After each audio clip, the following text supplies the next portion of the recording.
Peak Physique Project Day 11, here we go. We are still talking about nutrition, and today we're talking about macros.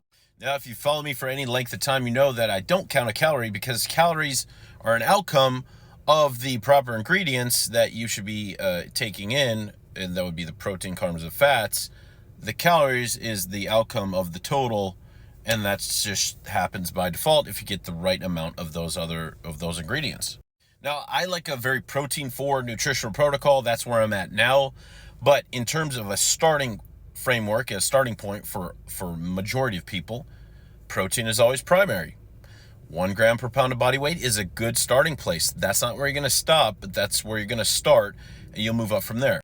I'm currently at 2 grams per pound of body weight, and I adjust my carbs and fats beyond that. But that's something that will show up down the road when you know your body and how it responds. Number 2, carbs. Keeping it simple, 1 gram per pound of body weight of the protein, 2 grams per pound of body weight of the carbs. These are for people that generally want to grow, focus on muscle, focus on hypertrophy, focus on beating the logbook, focus on a healthy growth phase of their experience. 2 grams per pound of body weight in terms of the carbs intake is a good way to start.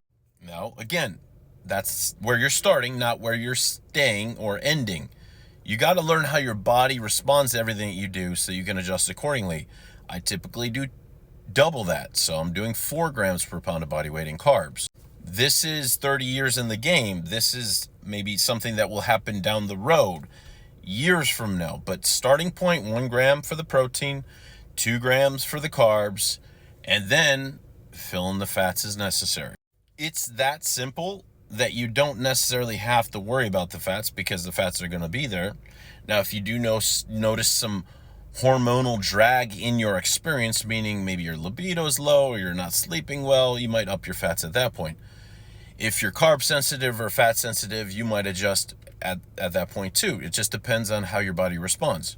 But this is a general framework of protein, carbs, fats that you can follow, and that'll give you the total caloric input that you need to continue to hit your goals in this growth phase. Now, again, like I said, all of this is dynamic, meaning you're going to adjust these levers as you go, but a starting point gives you the place to start so that you know how your body responds, and you can adjust up and down from there.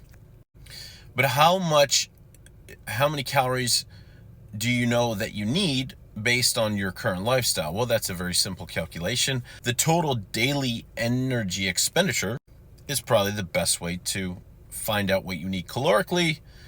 And it's a general guideline. Like I said, these things are dynamic. And then you can map in your protein, map in your carbs, and see what you have to fill in on the fats. Now, I know there's a lot of nuance about nutrition. There's a lot of exceptions to the rule. There's a lot of other options you can go for. But we're talking about bodybuilding. We're talking about building muscle, getting stronger, beating the logbook. We're talking about being a bigger, muscular human being than we were yesterday, right? That's the direction we're headed. And this is a good starting point. Any questions, comment below.